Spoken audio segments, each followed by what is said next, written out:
start with prayers. Om Ajnanatimirandasya Jnananjana Shalakaya Chakshurunmilitam Yena Tasmai Shri Gurave Namaha.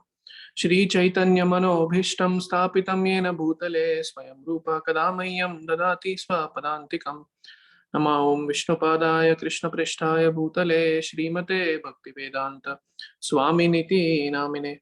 Namaste Saraswate Deve Gauravani Pracharine Nirvishesha Shunyavadi Paschatyadesh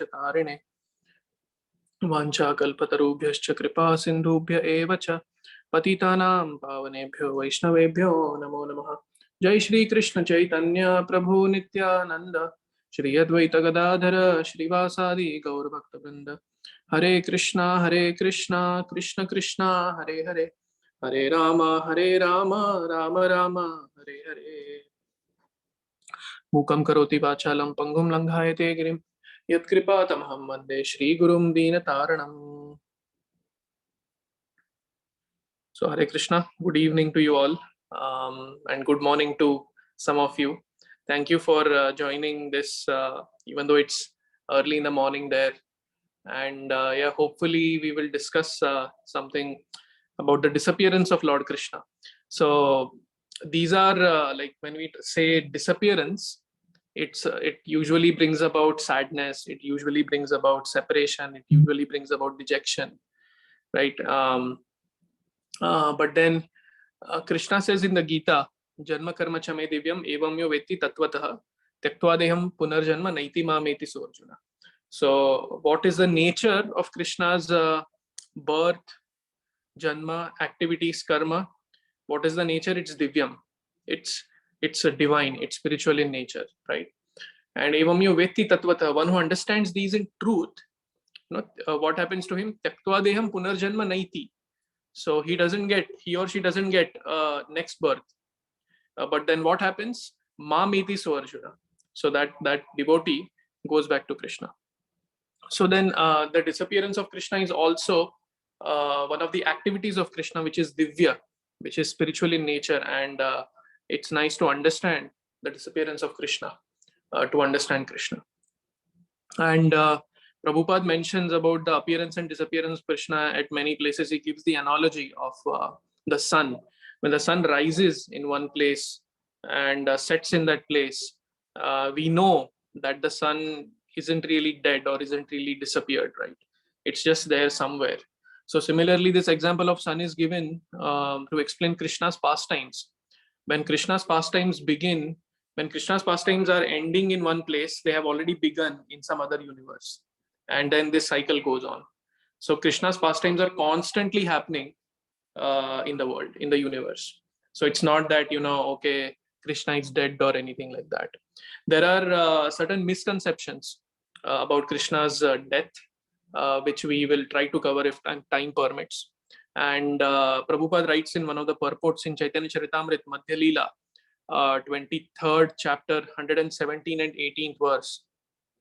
Illusory stories opposed to the conclusions of Krishna consciousness concern the destruction of the Yadu dynasty, Krishna's disappearance, the story that Krishna and Balaram arise from black hair and white hair of Kshirodakshayi Vishnu, and a story about kidnapping of the queens. Sri Chaitanya Mahaprabhu explained to Sanatan Goswami the proper conclusions of these stories. So this is the translation of that verse. So these are certain illusory stories which are not exactly in line with the conclusions of Vaishnavism, Krishna consciousness, but which are there. And then about Krishna's disappearance, many like Vishwanath Chakravarti Thakur, Jiva Goswami, Rupa Goswami, they have given elaborate explanations about the misconceptions that prevail in the circles of in the Vedic circles, so to say.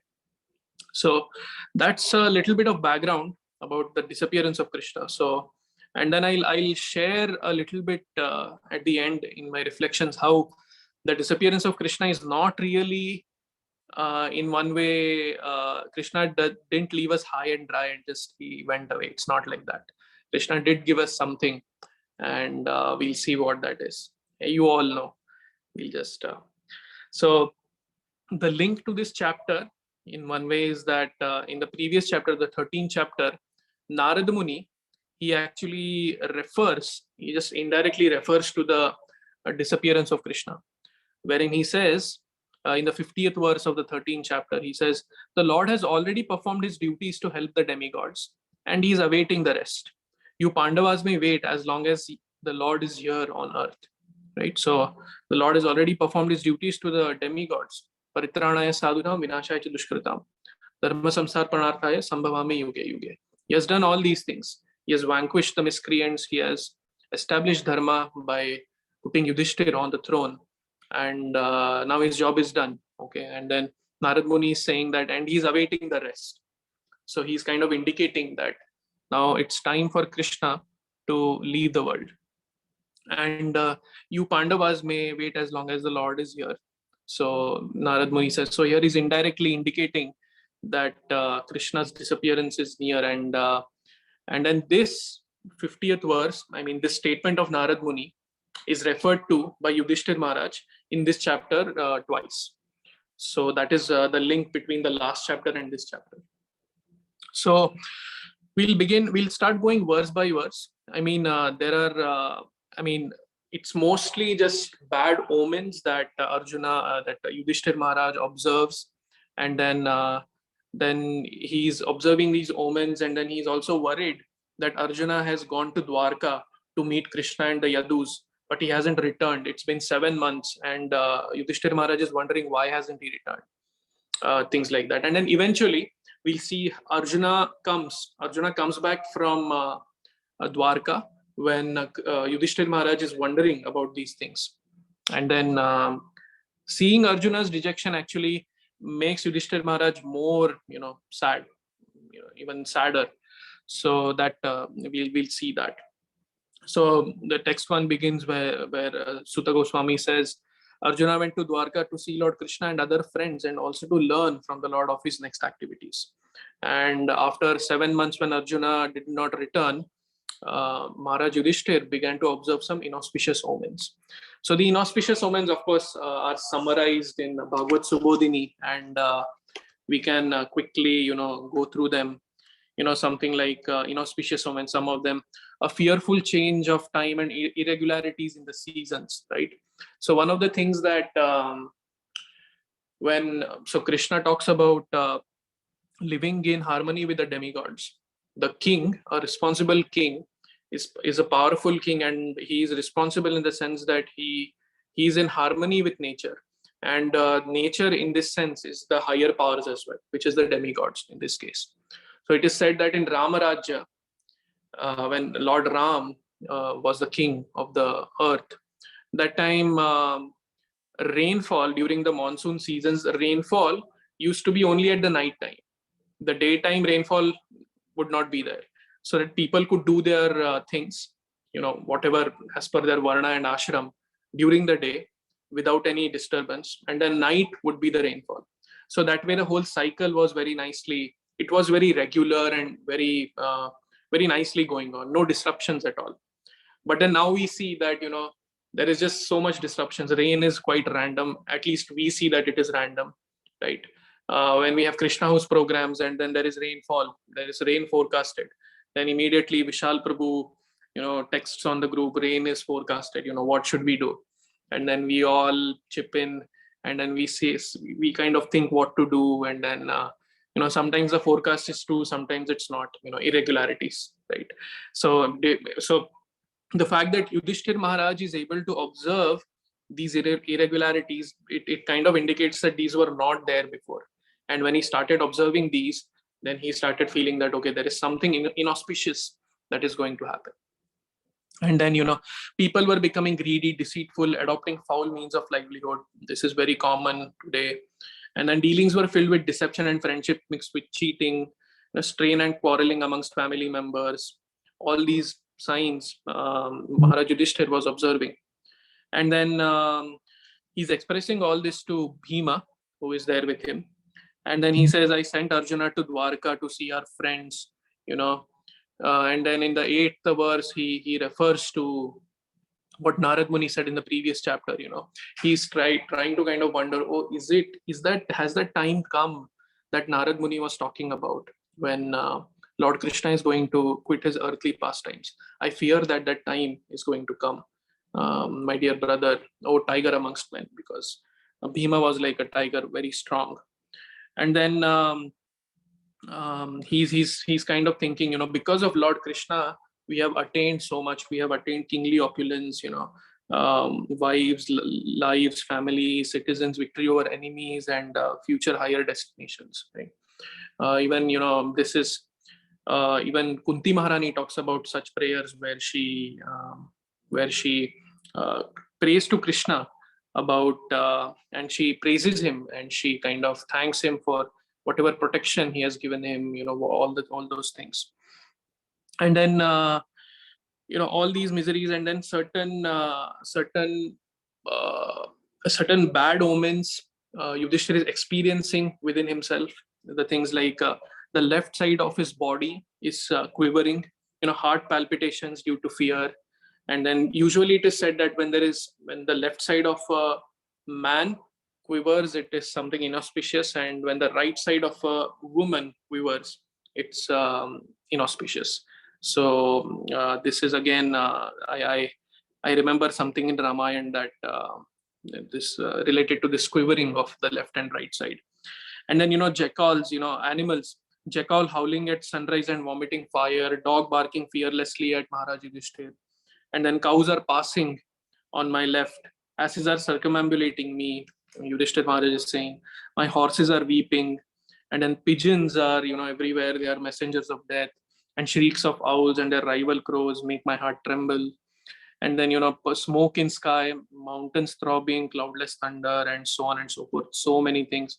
Calves do not suck the teats of cows, nor do the cows give milk. Bulls take no pleasure in pasturing grounds. And the deities in the temple seem to be crying, lamenting, and perspiring. They seem about to leave. And then everything, the cities, villages, towns, gardens, are now devoid of beauty and happiness. So all this is going on. Yudhishthir is wondering, Yudhishthir is kind of he's not spiraling in a way, because he's seeing all these symptoms around him, and he's fearful that, oh my god, his worst, because he's a pure devotee of Krishna, his worst fear, one of his worst fears is that Krishna disappears from the world. That he expresses that Krishna's, till now the earth was being blessed by the lotus footprints of Krishna, but now it won't be so. So Yudhishthir is lamenting like this, and he's expressing to his brother. And at this point, Arjuna returns. And Arjuna returns, and then he comes and bows down to Yudhishthir Maharaj. Seeing Arjuna's dejection, seeing Arjuna's paleness and lack of bodily luster and tears in his eyes, Yudhishthir Maharaj is more, his dejection is supplemented by Arjuna's expressions. So that is what happens. And then later on in the chapter, Yudhishthir Maharaj starts inquiring about the welfare of the Yadus. Okay, and then he talks about how are the all the Yadus. So he talks about many of these relatives of Krishna. Right, are our friends and relatives of Yadu family passing their days in happiness? Are my grandfather Shurasen and uncle Vasudev and his brothers all doing well? Are our aunts Vasudev's wives and their sons and daughters-in-law happy? So he's inquiring about the welfare of all these people: Ugrasen, Ridhika, Kritavarma, Akrura, Jayanta, Gada, Sharana, and Shatrujit. Are all of them happy? And then is Balaramji, the protector of devotees, Satvatam Prabhu, is he happy? Right? So Yudhishthir Maharaj is inquiring to Arjuna, and then are Pradyumna and Aniruddha faring well? Are all chieftains, sons of Lord Krishna, along with their sons, doing well? And also so many other names, and so many other things. And then finally he comes to Lord Krishna. He mentions Lord Krishna. So is Lord Govinda the giver of pleasure to the cows and senses, who is kind to the Brahmanas and affectionate to his devotees, enjoying the Sudharma assembly hall in Dwarka, surrounded by friends? So the Sudharma assembly hall in Dwarka is actually, Prabhupada writes in one of the purports that it was actually owned by the demigods, but then the residents of Dwarka, they actually brought it down for the pleasure of Krishna. So Prabhupada talks about the fearlessness of devotees in one of the purports, which we'll see. And then Lord Krishna and Balaram are staying. So in the verse 35th and 36th, Yudhishthir Maharaj is comparing, he's drawing an analogy where Lord Krishna is, the Lord Vishnu, and then Balaram is like Anantashesh, and then the Yadus are like the Vaikuntavasis, the inhabitants of Vaikuntha. And then, so he talks about the queens serving Krishna's lotus feet as their main activity. Queens like Satyabhama induced Krishna to defeat the demigods and bring them things belonging to Indra's wife, such as the Parijat tree. And then the great Yadu heroes, being protected by Krishna, always remain fearless. Therefore, they can tread their feet on the Sudharma assembly hall, which is actually meant for demigods and was taken from them by force. And then finally, in the last verse, is where Yudhishthir Maharaj directly asks about Krishna's disappearance. So he says to Arjuna, are you feeling empty because, due to losing your most intimate friend, Lord Krishna? I can think of no other reason for your dejection. So this chapter is mainly a conversation between, not even a conversation, it's more of Yudhishthir Maharaj initially lamenting because of these bad omens around him. And then finally, when he sees Arjuna, his lamentation is actually supplemented by Arjuna's dejection. And then he is questioning Arjuna about the welfare of the Yadus. And finally, he asks about the disappearance of Krishna to Arjuna. So, yeah, losing your most intimate friend. Arjuna is worshipping Krishna in Sakhya Bhav. So Arjuna is like a very dear friend of Krishna, and that's what Yudhishthir Maharaj is asking Arjuna. So that is as far as the chapter goes, very simple and straightforward. And then the purports were also not too long. So I and honestly, I didn't get much time to hear lectures. So I stuck to Prabhupada's purports, and I referred to Bhagavad Subodhini. And then I speculated a little bit. That's how I came up with my own reflections. So, yeah, there are certain, many of these purports have very nice things about Lord Balaram, being glorified as the Guru Tattva, where Krishna in the 28th and 29th verse, he says, how is Balaram the personality of God and the protector of devotees? So the supreme position of Lord Balaram is mentioned in the purports of these of verses 28 and 29. How he is the Guru Tattva and how he is the direct expansion of Krishna, and how he's the mercy incarnate of Krishna. So the Krishna is perfect in all respects. So he teaches everyone, right? So similarly, he also, an aspect of him teaches how to come back to him, and that is Lord Balaram. That expansion of Lord Krishna, the mercy expansion of Lord Krishna, is Lord Balaram, who is the Guru Tattva. And Balaram, and then we also say that whatever all gurus that we maybe take initiation from, and all gurus are Shiksha gurus, all of them, they help us, they push us closer to Krishna. They kind of help us practice bhakti on a day-to-day basis in such a way that we can increase our devotion to Krishna and become purer and purer devotees of Krishna. So in that sense, they are like the representatives of Guru Tattva who are taking us towards Krishna. So that is discussed in the text 28 and 29. And then in 32 and 33, Prabhupada talks about the surrendered disposition of the liberated souls. So how the liberated souls, they are always surrendered unto Krishna. So the distinction between a liberated soul and a soul who is bound in material nature is that the liberated soul is always dependent on Krishna. Come what may, in every situation, that the liberated soul, who is a pure devotee, always prays. And that we see this in so many prayers across Srimad Bhagavatam. And then we see this in the lives of so many acharyas in the Guru Parampara, and so many contemporary acharyas who are even alive today. Recently we got the sad news, and Shamanand Prabhu mentioned this, last time when he started the lecture about Kadambakadananda Swami, and now we see in his demeanor, in his the way he's dealing with that news, how he's dependent on Krishna, right? How he's setting an example for all of us about being surrendered, right? So being surrendered is and being faithful. I mean, having utmost faith in the protection given by Krishna is one of the limbs of surrender, one of the 6 limbs of surrender. Anukulasya sankalpa pratikulasya varjanam rakshishyati iti vishwaso gopatritve varnam tata atmanikshepa karpanye shadvida sharanagati. Right? So rakshishyati iti vishwaso. So that Krishna will protect me in any dangerous situation. That is one of the signs of a liberated soul. And then in text 34 in the purport, Prabhupada writes that Yudhishthir Maharaj does not inquire about the welfare of the Lord, but only his dependents. Because Yudhishthir Maharaj knows that Krishna is the Supreme Personality of Godhead. And then what problems will he face, right? He is like the Supreme Godhead. So he's inquiring into the welfare of the inhabitants of Dwarka, and how Krishna is reciprocating with them and protecting them. And then, as I already mentioned in text 35 and 36, Krishna, Balaram and their devotees are compared to the inhabitants of Vaikuntha Lokas. Text 38 is fearlessness due to the faith in protection by the Lord is discussed in text 38. So I'll not go into too much detail in this. And then, So I guess we'll jump to reflections then.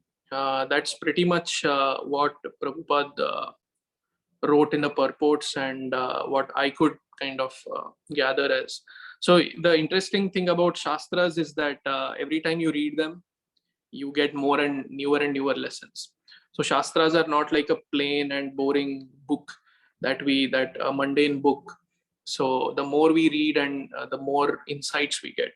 But that is the reason, Bhagavad Gita, even though it's like a small text of 700 verses, every time we read it, at least I have personally experienced this. Whenever I read Bhagavad Gita, the same purport that I might have read multiple times, when I read it again, I feel, oh my God, I never thought of this point in this way. So Shastras are always, they are actually non-different than Krishna. And they work on multiple levels. And they are like Hariparshad Prabhu calls Shastras as a jewel. It shines in all directions. It's not that there is only one perspective to Shastras. There might be multiple perspectives, and each of those perspectives are divine and fulfilling to the heart. So that is about the Shastras. So of course, in case we happen to cover this same chapter and Canto again, of course, Gaur Kumar Prabhu mentioned the next thing we are going to take is Chaitanya Charitamrita, certain sections.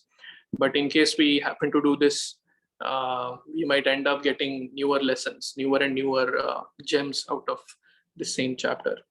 So as far as reflections are concerned, something that I observed through the flow of the verses, so is that Yudhishthir Maharaj first inquired about Lord's devotees, and then he inquired about the Lord himself. Right. So this is I found this interesting because whenever we know that addressing Krishna addressing Krishna directly doesn't please him as much as addressing Krishna in relation to his devotees, like calling Krishna as Nandanandana or calling Krishna as Yashodanandan, right? Radha Kant, right? He Krishna Karuna Sindhu Deenabandhu Jagatpate Gopesha Gopika Kanta Radha Kanta Namostute, right? So the main verse where we glorify Krishna, where Krishna is being glorified in relation to his devotees, Radha Kanta Namostute, Gopesha Gopika Kanta, right? Gopa the topmost of the Gopas. He's like the shelter of the Gopas. Gopesha Gopika Kanta Radha Kanta Namostute.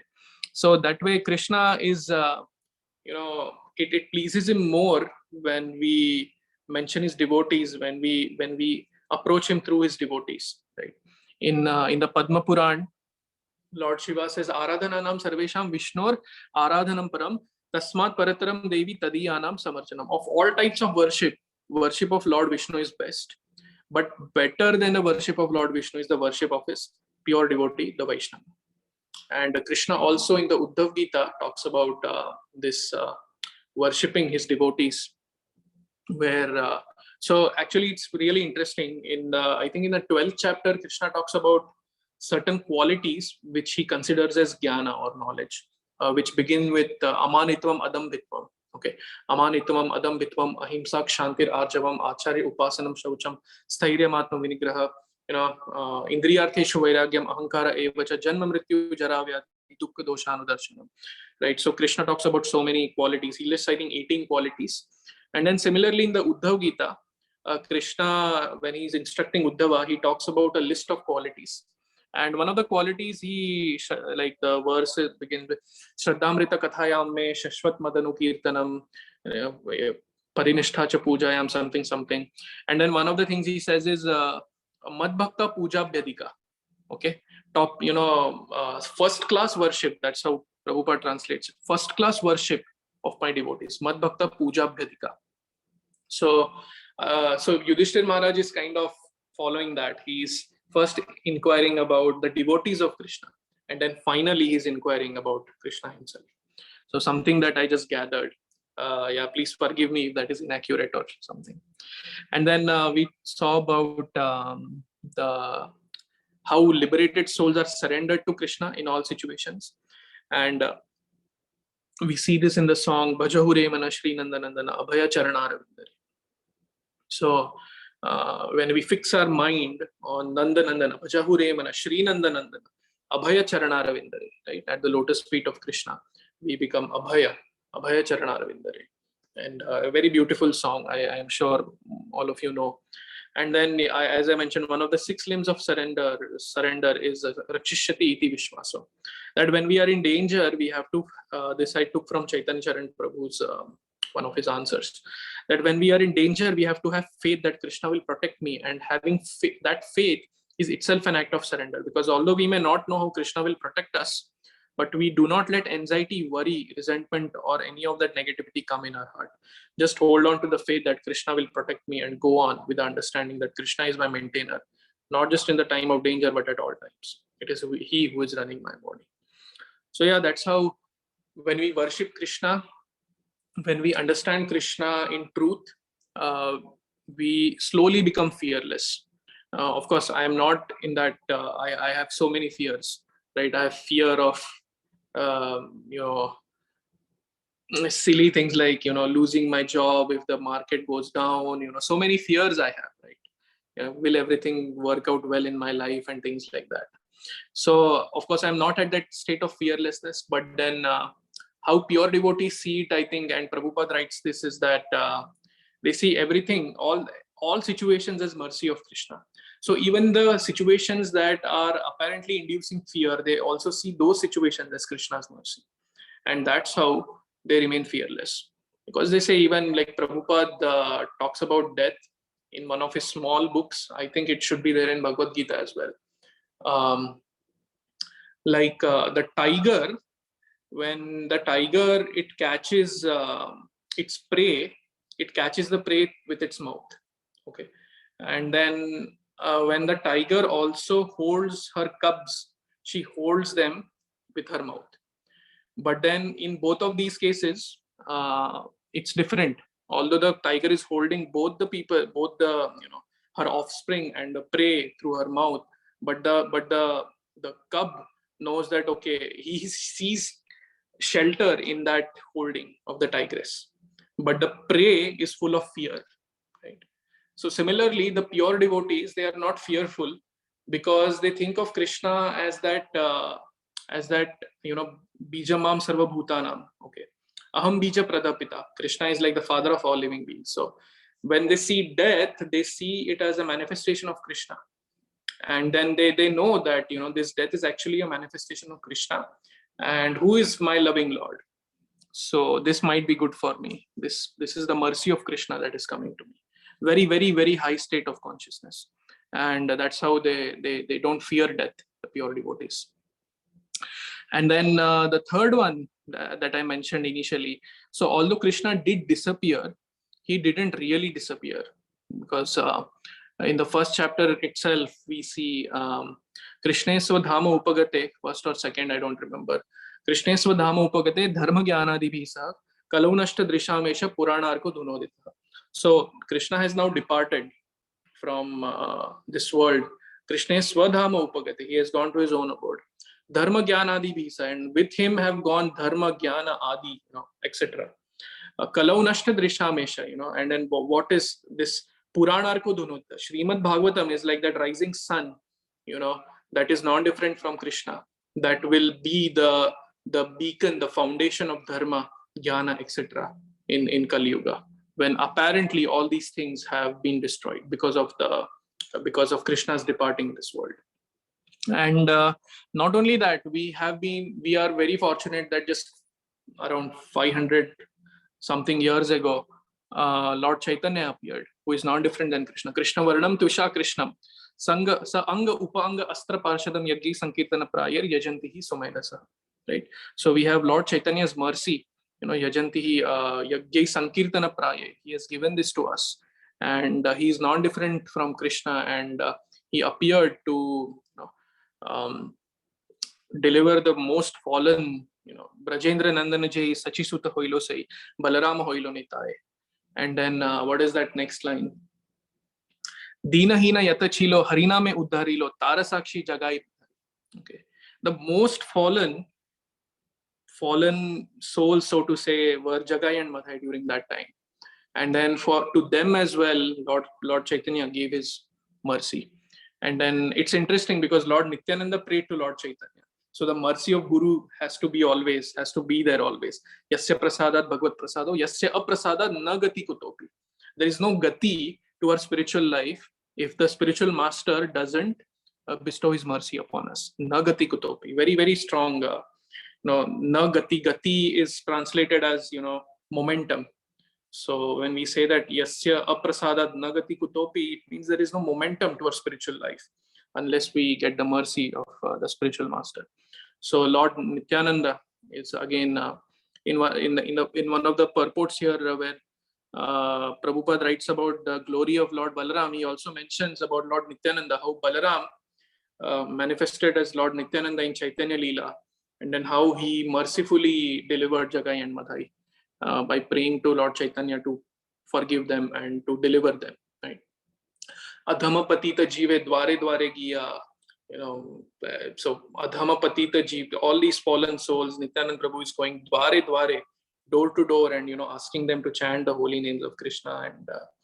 And it's so nice. And then Lochan Das Thakur prays in one of the purports, one of his songs, Akaroda Paramananda. Actually, this Adhama Patita Jeev dware dware giya, Harinama Mahamantra Diche Bilaiya. So, and then one of the verses he writes in that song is Jare Dekhe Tare Kohe. So I don't remember the verse exactly, but he says when Lord Nityananda falls at the feet of these householders asking them to chant, it's like a sonara parvata jena dhula telotai, right? A parvat of gold is falling down, and then the dust that comes out of that. So like that he is describing, and then at last he describes, very strong words again. Eta boli Nityananda bhume gadi jai sonara parvata jena dhula telotai. The last verse he says that if one doesn't develop rati for such a merciful reincarnation, then Lochan bole sei papi elo aragelo. So such a sinful person just comes and goes. So this is what, Eta boli Nityananda bhume gadi jai sonara parvata jena dhula telotai. So although Krishna himself has disappeared, Balaramji has disappeared, we have the mercy of Lord Chaitanya and Lord Nityananda, which is there to help us, and we can take to it. And in reality, use our intelligence. Yajantihi Sumedasa, right? That verse in Bhagavatam, Krishna Varnam Tvisha Krishnam, ends with saying that intelligent people in Kali Yuga will take to this process that is given by Krishna Varnam Tvisha Krishnam. Right? The person who is non-different than Krishna, but he is Krishna Varnam Tvisha Krishnam. He's a Krishnam. His texture is a Krishna. It's not dark. It's golden. So yeah, that's about the reflections. Yeah, please forgive me if I jumped the gun or went overboard. And then there is a little bit of controversial things that usually comes about when we talk about Krishna's disappearance.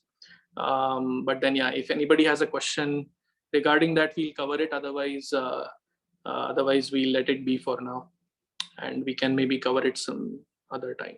So yeah, I guess that's it as far as the class was concerned. I when I was preparing for it, I knew this was going to be short, and this is what I prepared. So yeah, thank you so much. If there are any questions, please ask. If there are any comments, feedbacks, oh Jitendra, you are too much of a bad speculator, man. Come on, enough of speculation. Do something in line with Guru Parampara. Please let me know any feedback. Thank you. That was wonderful, Jitendra Prabhu. Thank you so much. Short, sweet, and full of Shastric and bhajan references.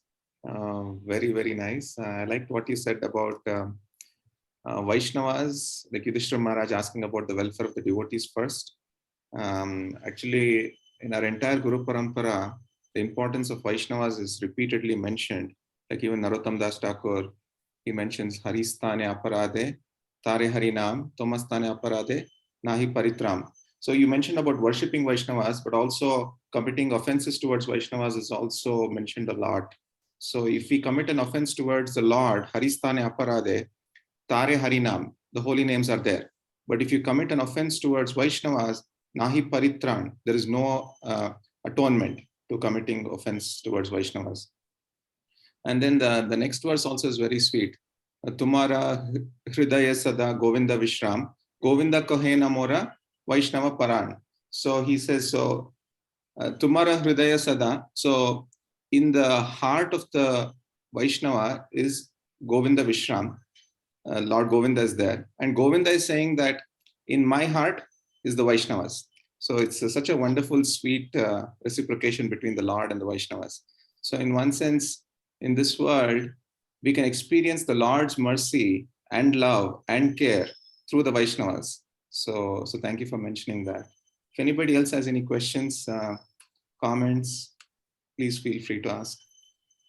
Hare Krishna, Jitendra Prabhu. Hare Krishna, Gaurakumar. Prabhu. How are you? Thank you so much for elucidating such a wonderful chapter. And I don't think you're speculating too much. I think your conclusions that you drew from what you read are amazing. I wanted to share. I wasn't planning on attending tonight. I got a call from my sister this afternoon that my mom is sick and they may have to take her into the hospital tomorrow. And I was, just thinking about all kinds of stuff like that, and just trying to be present with things. And Andrea was like, what if you should go to class? Maybe there'll be something you need to hear. And as always, as you also said, every time you read something in the Gita, you can hear it a different way. And everything that you talked about tonight with Yudhishthira Maharaj recognizing Krishna's departure is not the end of everything, that it just resonated so perfectly. And it's making it easier for me to be right now equanimous and not try to worry about what might happen and just focus on what is happening now. So I really appreciate that you were able to deliver that today and that I was able to hear it now. Thank you so much. Yeah, we pray to the Lord that everything goes well and your mother gets well soon, and whatever it is, gives her the strength to come out of it. Thank you so much. Anyone else would like to say anything? We have 5 more minutes before Chaitanya Charan Prabhu's class. Hare Krishna Prabhuji. Dandavat. Hari Bol Vinay Prabhu. Hari Bol Prabhu. Amazing class, Prabhu. Really nice references. And I was really thinking about, before this class, that this departure of Krishna chapter, it talks about how the gloomy things become, how sad everyone feels, life feel, and even the the last chapter where like the